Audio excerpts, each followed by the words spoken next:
It's time once again for another edition of Talk to Me. And now, here's Emmy himself, 8-time Emmy Award-winning journalist, Maynard Eaton.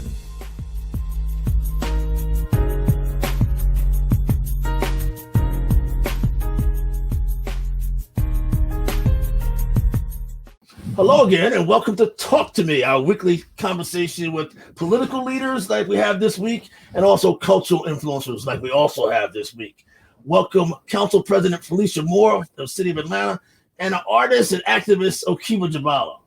Ms. Moore, a bombshell this week.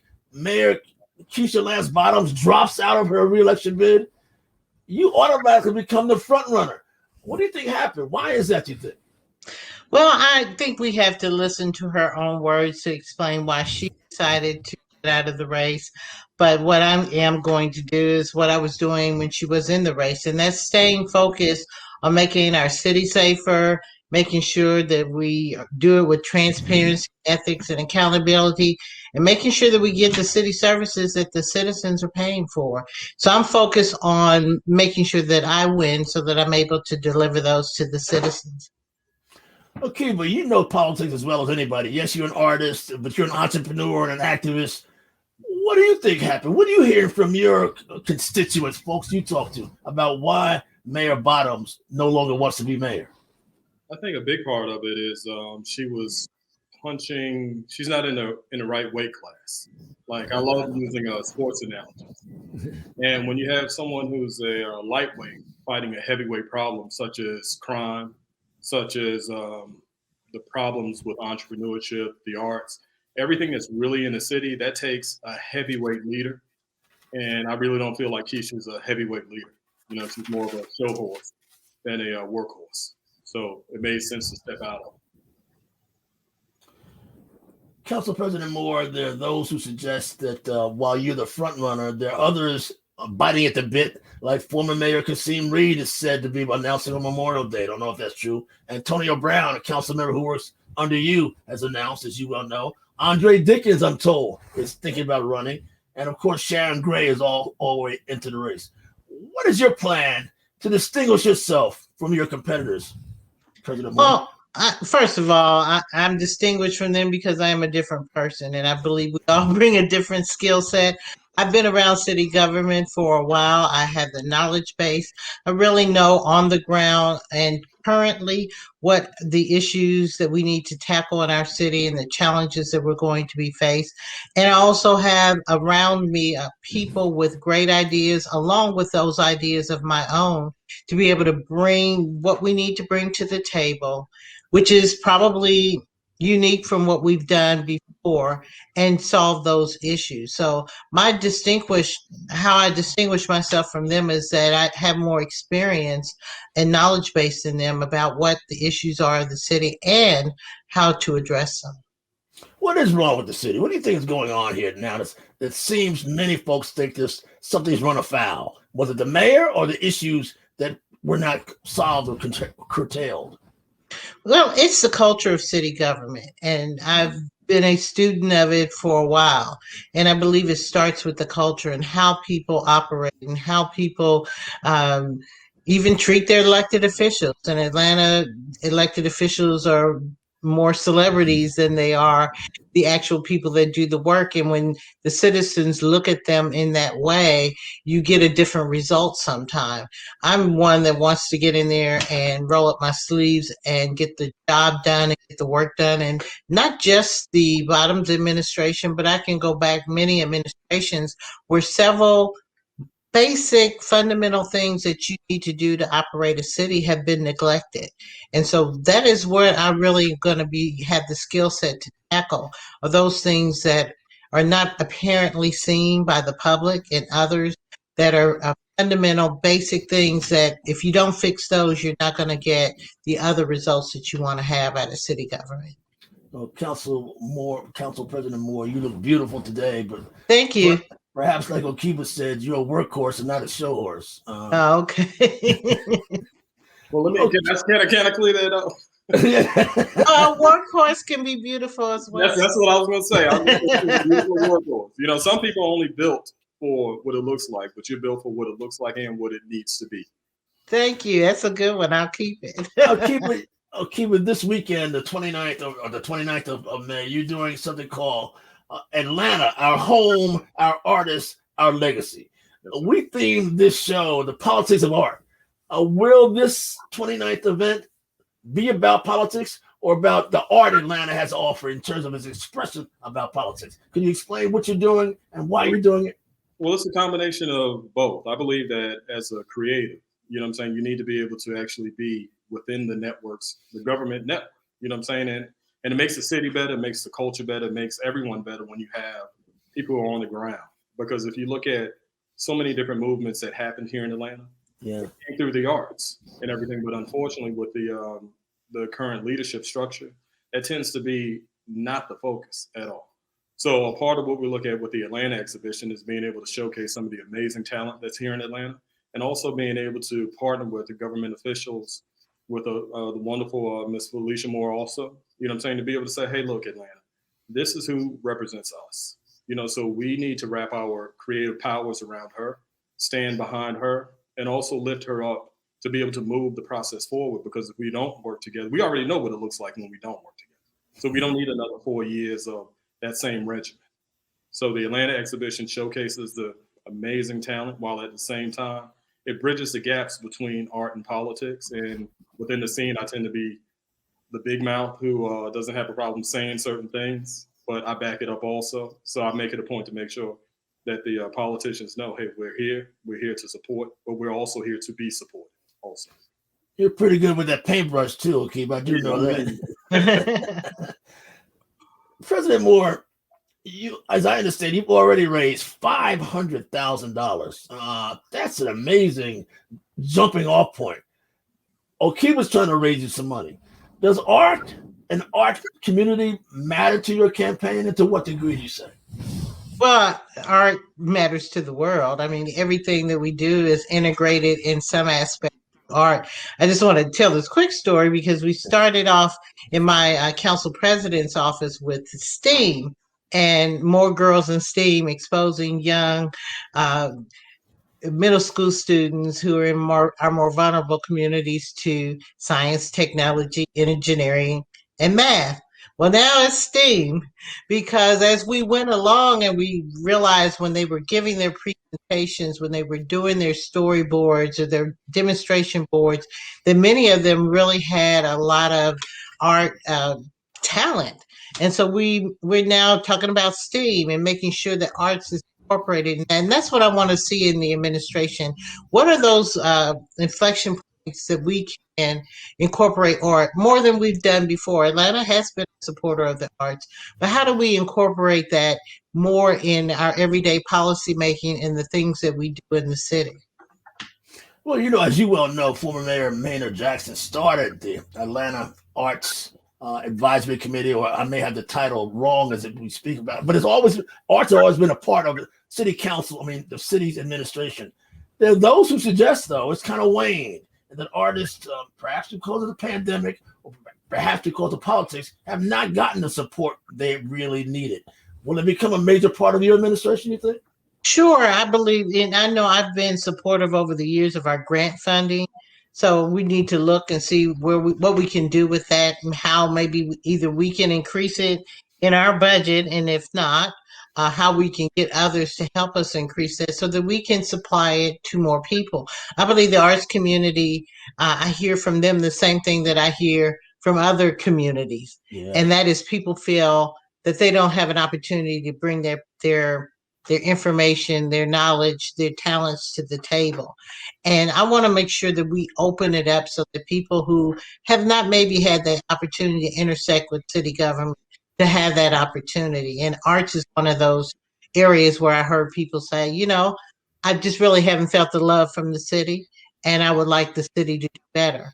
And we'll need to look at, what do we have on the table? Again, how can we incorporate it in areas that we may not have thought about before that can expand opportunities. Because it's one thing to give out a grant, but artists need to eat. That's feed a starving artist kind of thing. So we need to find out, are there ways that we incorporate that in some of the contracting that we do, incorporating more arts in our facilities and things that we do around the city.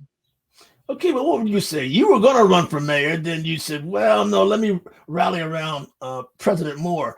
What do you say artists are articulating or complaining about or want seen by President Moore if she's elected? One of the biggest things is having someone who really represents us sitting at the table in regards to the dollars and cents of it all.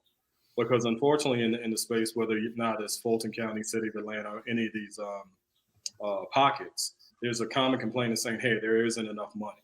When the truth is, there isn't enough creativity and skill set to use the money that's there. That's what the real issue is. So when we get beyond the nepotism and we get beyond the certain games that are being played within the arts, when we have skilled, creative, ethical people sitting at the table, we can easily turn Atlanta into the spot to be. You know what I'm saying? Because in the visual arts, you have like Miami and Art Basel and people going there. But Atlanta has everything that it needs in order to host its own. And that's a part of what the Atlanta exhibition helps to introduce to Atlanta, saying like, we have everything that we need, but we don't have the support that we need. So the money is there. You know what I'm saying? It's just, like I said, the creativity and skills when it comes to using the money and also turning a profit, because I'm into that too. So it's not just saying turn a profit for the artist, turn a profit for the city. So then it becomes a wise investment, because if you're saying I only have $2 million, I'm just putting a number out there. But if I can turn that $2 million into 20 million, then you'll hear what I'm saying. You know what I'm saying? So that's a part of what needs to happen, us being at the table and making a profit off of it. President Moore, what needs to happen to make you the winner in this ongoing mayoral race? I mean, what do you need to do to make yourself the distinguished front runner? I mean, there are those who complain that you may not have done as much as you might have on city council. Some critics say that you are almost no as opposed to what you're for. What are you for, and what do you think needs to be done? Some critics have said that now.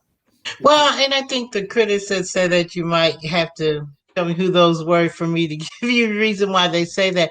I proudly will say that I voted no on quite a few things in city government, and that was in the interest of the city of this city and the better interest of the city. And my record, I will stand behind it, because as you can see through some of the federal corruption investigations, things, some of those things I didn't vote for are part of some of the things that are coming up. So those who want to use that in a campaign, be careful what you pick. But secondly, I have endorsed, supported, voted for, and actually wrote with my own two hands in my brain several pieces of legislation that have helped this city, from ethics to mandatory training for elected officials to transparency, trying to get all of our expenditures and other issues, information out so that people can access it through city government. Um, I've done the Maddie's Call, which when you hear that on the news, they're looking for someone that has a mental impairment. It was not only picked up by the state, but was picked up by a statewide alert system for those with dementia, Alzheimer's, and other mental incapacitating diseases. I could go on and on. I have not only been on the council, but I have been that worker on the council, and I have written legislation, and I'll put my record up against anyone. It's several pages long. There's likely to be a long list of those wanting to unseat you or surpass you in this race. Okay, but what are you hearing? What do you think about those who may want to challenge President Moore? Or is it going to be a long shot to best her, you think? Honestly, I think when you're dealing with real people need real people leading. So when you speak of like an Antonio Brown or somebody like that, he doesn't represent anything that I represent. And when I say I speak for folks who raise their families, folks who are, knee deep in the community for long periods of time. And there are a number of things that he doesn't represent that's really tone deaf to my reality. And like I said, my reality is one of raising my children day in and day out into productive adults, supporting my wife, supporting my family, supporting my niece, supporting my mom. I don't hear them. You know what I'm saying? So there's so many brothers like myself who just honestly don't connect. And then when you look across the other avenues, yeah, they seem to be pleasant. But the idea that I reached out to Madam Felicia Moore about some of the concerns, and we didn't know each other from Adam. You know what I'm saying? But she was willing to listen, willing to hear what it was. Yeah. Like her, I have a long track record. So if we ever need to get down, oh yeah, I got that track record in place. You know what I mean? So that's appealing to me. And when I say me, I mean those who stand for what I say. President Moore and Okeeba's also. Atlanta's a nationally known city. Georgia, of course, has been in the news because of the elections of Senator Warnock and others. What does this race, what will this mayoral race say to national other cities across the country? What does it mean to our producer, Mark Abrams in Philadelphia? Does it say anything to him? It says something to him. It says something across the country, and it says something, frankly, across the world. I think because we're in Atlanta, we're so close to it that we don't realize how important it is to particularly Black America. Yeah. They look to Atlanta as the gold standard. They look to Atlanta for the example of what Black leadership looks like, what it should be, and where it's going in the future. And so it will be important to see how this race, not only how it's conducted, but how Atlanta selects its next mayor. And my hope is that when I'm elected mayor, that it will be a smooth transition and one that will give me an opportunity to work with Okeeba and others and bring about what we need to heal our city. We have a lot of issues that need to be addressed, and it occurred to me the other day, I was just thinking of the long, long list of things that need to be done by the next mayor. And then I really smiled because I realized, you know what? Atlanta has everything it needs to fix all of our issues. But what has not happened is leadership that has brought all of these pieces together, from churches to nonprofits to the unions, to whomever the organization or institution is, bringing those together with those skill sets and working together to fix these issues. And so I'm happy because I know that the help is out there to get this done. It's not all on the city. The city is all of us. The politics of art. Okeeba, what are your contemporaries saying about this race? Does it matter to folks you work with in North Carolina or around the country, Las Vegas, where you had an exhibition? Does it matter to other folks about what's happening in your backyard? Yeah, it definitely matters. And I think it's one of those things where it matters even more when they see me standing with someone. Because I don't stand with just anybody. If I have a problem with you, it's going to be clear. You know what I'm saying? So it gives them a green flag to pay attention in a different type of way. And Atlanta does influence everything, nationally, internationally. And the type of leadership that we need has to be a straight shooter. And if we have a problem, let's fix the problem. Let's not dance around it, photo op it, and take pictures of our shoes and, other ridiculous celebrity type trinkets to make you, not focus on the fact that your refrigerator is empty. You know what I'm saying? Let's focus on really resolving the issue. So when we look across the board, I get calls and emails all the time about, hey, what's happening in Atlanta? Are we going to do this? Are we going to do that? And there's a level of patience, but also a level of just running out of patience. So I believe that this is a turn that we need to make. And hopefully the voice can be heard and we support who we need to support. And that's why I'm here right now. The exhibition is May 29th. Atlanta, our home, our artist, our legacy. And President Moore, speaking of our legacy, I'd be remiss if we didn't end this show by honoring and saluting the life of Councilman CPT Martin. Yes, long time servant of the people, Dean of the Atlanta City Council. I certainly remember Mr. Martin. He was there when I first got elected. And he, of course, ran in the race for president of Atlanta City Council. And so I knew him towards the end. My relationship with him was when I first got on there, he loves me not. Then somewhere in the middle, he loved me. And toward the end, he loved me not again.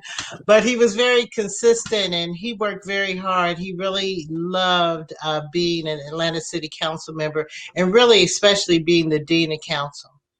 a quiet warrior. Yes. Ladies and gentlemen, thank you so much. The politics of art. Good luck to you, Council President Moore. Thank you. Okeeba Jubalo. Thank you. This has been Talk to Me. We'll see you next week.